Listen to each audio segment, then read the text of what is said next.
According to all known laws of aviation, there is no way that a bee should be able to fly. Its wings are too small to get its fat little body off the ground. The bee, of course, flies anyway, because bees don't care what humans think is impossible. You've probably heard a little bit about B-movie at some point, if you're at all familiar with the internet, but let me give you a quick rundown just in case.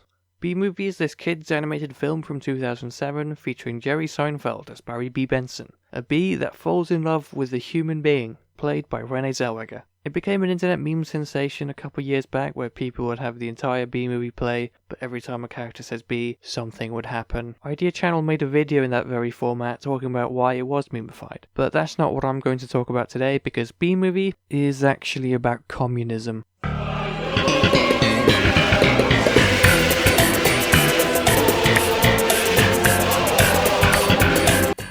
It's me, Jerry Seinfeld. This is what I sound like. I've got an idea to do a film where I'm a bee and I fuck Renee Zellweger.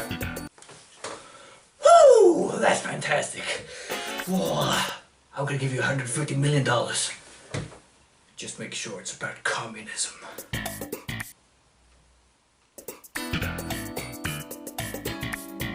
Okay.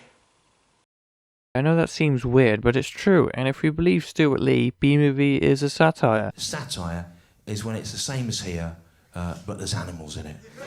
The film is about why it thinks communism can't work. You know, just your classic, if you try and overthrow capitalism and have communism, all of nature and life will die.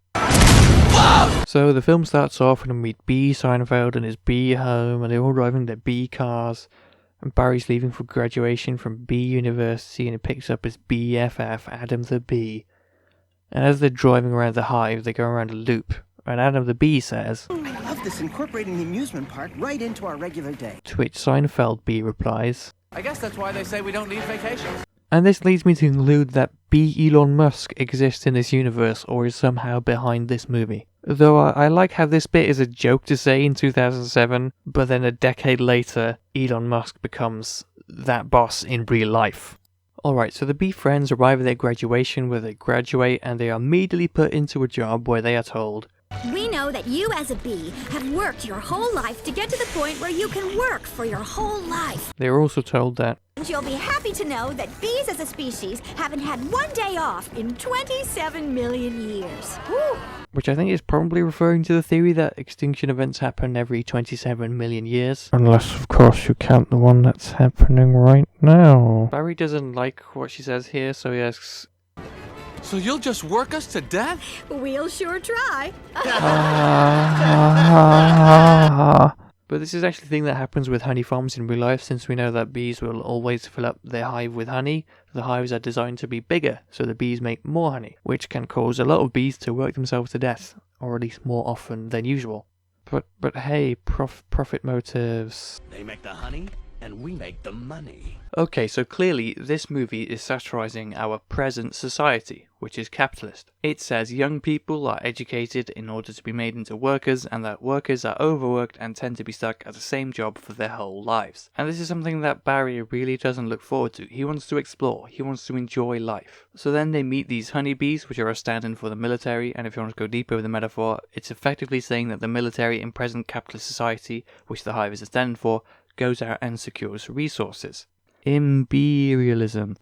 I'm so sorry. Maybe this isn't actually that far-fetched, since the war in Iraq and Afghanistan was fresh on the minds of people in 2007. But the metaphor doesn't really work because, well, you know, they don't go about killing anything for getting in the way. You know, they pop up any kind of insect regime or give them nectar. But I digress. Barry manages to get himself into a situation where he goes with these bees to do pollination, and he's flying around, which is pretty much always a sign that a character feels free. He feels free because, well, he's out of the hive, out of the society which he doesn't want to be a part of. So, you know, something like that, anyway. Then some jokes happen, we meet Renee Zellweger and Patrick Warburton playing tennis, and Barry ends up at their house. You like jazz? Warburton tries to kill him. Zellweger saves him, and you know the deal. It's your bog standard B meets girl, girl saves B chats up girl, B has fantasy about doing the fuck with girl standard stuff. Wait, what did I just say? Well, Barry has this dream where he and Vanessa, his human woman not to be love interest, are at a picnic and talk all seductively with each other. You coming? And then she gets in a plane and they fly around, but she crashes because that's funny. Well, what is this scene? It could be that this is a continuation of that flying being freedom theme. For Barry, his human girlfriend is his freedom. But also when bees reproduce, they chase their queen around in the air before they fuck. So, yeah. I sincerely hope that's not what they were going for, but I guess bees don't care what humans think is impossible. So maybe it was. Swiftly moving on, Barry's hanging out with Vanessa in a supermarket and suddenly he comes across honey. And his reaction is this. This is stealing! A lot of stealing! You've taken our homes, our schools, our hospitals. This is all we have! And it's on sale? Barry hates capitalism. Okay, let me explain to you why this is like capitalism. Under capitalism, what's called the means of production, i.e. stuff that is needed to make more stuff, is owned privately. That is, one person owns them, and in capitalist society, workers who make stuff have to work for one such person, i.e. their boss. So, when workers make something out of these raw materials and tools that their boss owns, the thing they produce is worth more than what those raw materials cost, which means that the workers have added some value to those raw materials by transforming them into something useful. Let's say, for example, they make a chair. Under capitalism, the boss gets to own what the workers make, the product. Suppose the chair is sold for 200 monies, and the raw material to make the chair costs 100 monies. Well, to keep the chair making business going, the boss uses 100 of the monies made from selling the chair to buy replacement materials to make another chair, but then there's 100 monies left.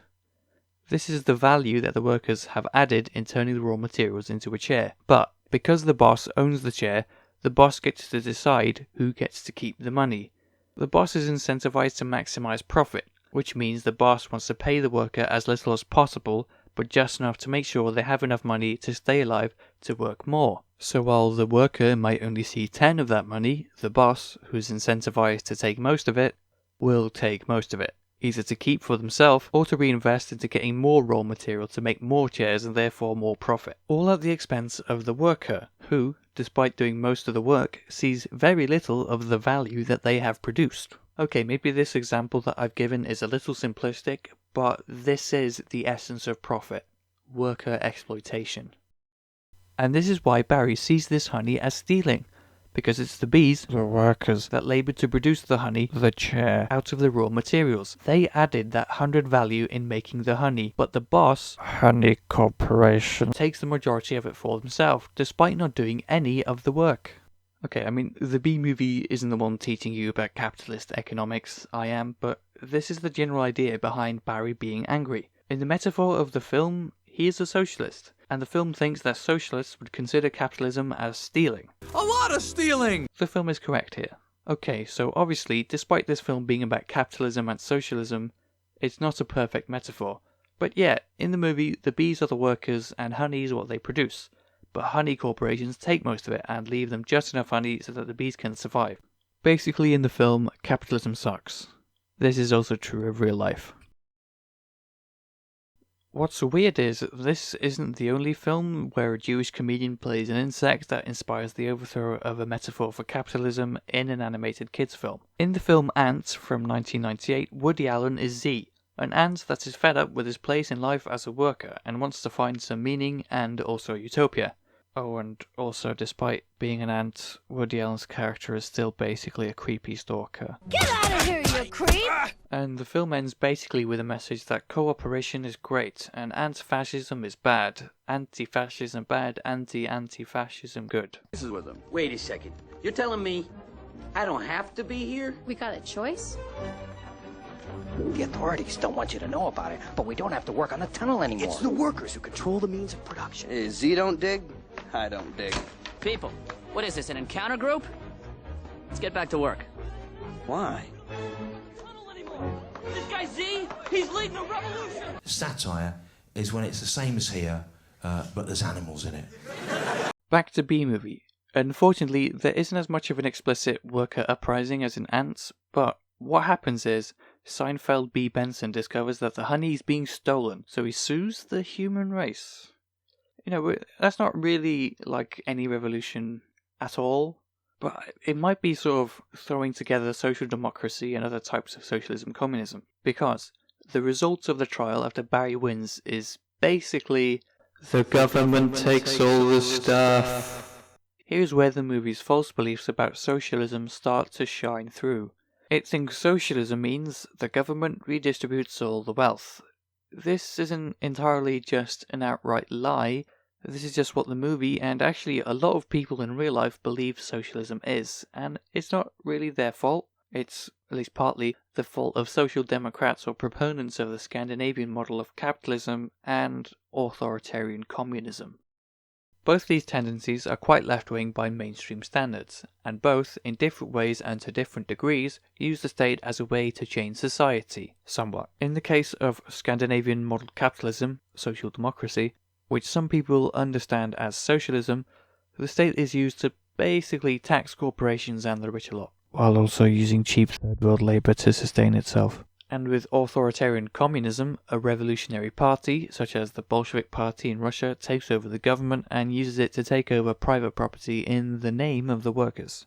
This effectively results in a different kind of capitalism, where the government essentially becomes the capitalist class, since they now own the means of production. So it is often called state capitalism. Wait, what? Both these things that a whole lot of people consider to be socialism turn out to be capitalists, actually? What? Yeah, socialism is a funny word like that. But here, let's give a better definition of socialism. A classless, moneyless, stateless society where the means of production are owned and run by the workers. In such a society, there wouldn't be a boss taking what you made and selling it to a market and keeping the profit. Hell, there wouldn't even be money. There wouldn't be any corporations, no government either. And if we consider the bees in B-movie as workers, then they would only need to make as much honey as the hive needs, rather than for the wants of humans, which in this analogy are the capitalist class, I guess? Which also technically means that in the B-movie universe, a B-socialism would mean the abolition of humanity.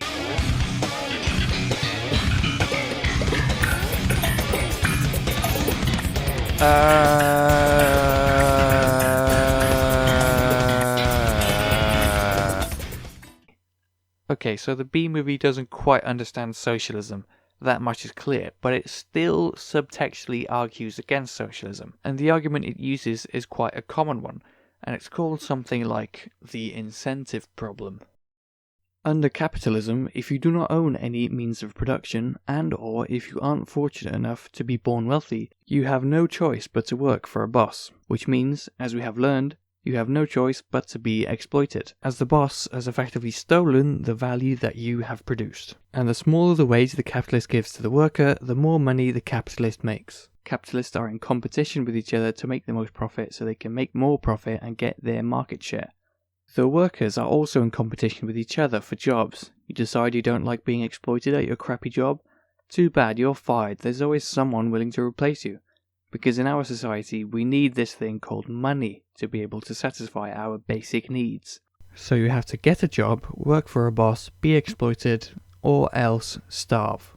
So the incentive problem says that no one would work in a communist society where there isn't this threat of starvation. Since, under communism, everyone would be free to have their basic needs fulfilled. They wouldn't have to work for a crappy wage in order to have food and a home and etc. And following from that, the argument goes, people are just naturally lazy, so if they wouldn't have to work, then the work wouldn't get done. So who works the farmers to make sure people can actually have what they need?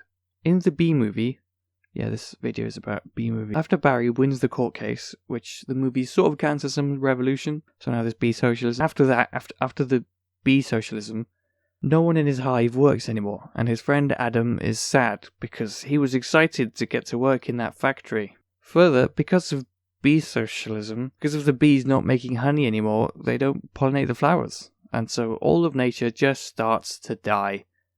And Barry changes his mind, saves the day, yada yada yada, but this is basically where the subtextual socialism sucks plotline ends, by effectively saying, well, we can't have socialism because no one will work, and then all civilization/nature will die. They're all wilting. Oh, that's a shame. But is that accurate? Does socialism necessarily mean that people will just sit around doing whatever they want? Which, according to the argument, means not doing work, not contributing to society. Let's think about how the movie goes about this argument. So, the bees have been freed from the evil capitalism of humanity, which means they don't need to produce honey as a commodity, and they aren't forced to produce honey at all. In the film, the honey factory instantly shuts down. Everyone goes home. But we still have Adam, who wants to produce honey. But there's nothing really stopping him, he just doesn't, because it's useful for the movie's socialism bad subplot. Are the factories shut down because they've decided to shut it down for no reason? The movie's argument is fuzzy at best, so let's think about the argument of people hate working, so if you don't force them to work, no one will work, people are just lazy like that. Meh. This, or something resembling it, is a common argument against socialism. So let's try and refute it. People hate working, this is true, in capitalist society, where we are made to work as long as we can so that the bosses or capitalists make as much profit as they can. And in our lives, where we are alienated from one another, you get home from work, you stay in your house and you watch TV, you're tired and you just want to relax, you just want to be lazy. I'm like that all the time. But in this society, you produce simply so that what you produce can be sold, or you serve people so that things are sold, and you work long hours. In a socialist society, you wouldn't work so long, since there wouldn't be the profit motive to make a boss force you to work long hours to make money for them. You instead would work to make sure everyone has their basic needs, or otherwise provide some useful service to society. And in that society, you would be able to see the benefit of your work to the community. If you were a cook, you would see the smiles on people's faces as they eat the food you made for them. If you were a watchmaker, you would see everyone using your watches for the important use of knowing the time. In such a society, where we would not be alienated from one another, where we would not be mere consumers, but active members of the community, working together to ensure everyone has what each needs, with plenty of free time to explore their creative desires and powers. Also, it's conceivable someday that most of the uninteresting, dangerous, or difficult and dirty jobs can be automated, leaving nothing really for humanity to do but discover, learn, and create. If the process of collecting and making honey were automated, the bees would be free to do whatever it is they desire. Learn the piano, discover the mysteries of the universe, or make their own honey. They could do that if they wanted to. Adam. Using how people are in this present society to judge their behaviour in a potential future society does not lead to accurate conclusions. Unless the change would happen overnight, but of course the change from capitalism to socialism isn't such a simple thing. But that's a topic for a different video. This movie is really weird. It was quite weird when it was released. It was weird as an internet meme. And now it's very weird as a vehicle for propaganda teaching you about socialism. What do I actually think happened with this movie? How did this all get worked into it? Well, it's not uncommon for kids' animated films to have themes, subtext, or jokes that only adults will get, since the main audience for the film is going to be children and their guardians. So while the kids would laugh and enjoy at the silly bees hijinks, the parents are expected to get a rise out of the whole ha-ha socialism sucks element, which is worked into Barry's character. He's young and naive and lazy and thinks socialism is cool, but by the end of the movie, he has matured and realised that socialism leads to the disruption of the natural order. What a fun film for all the family.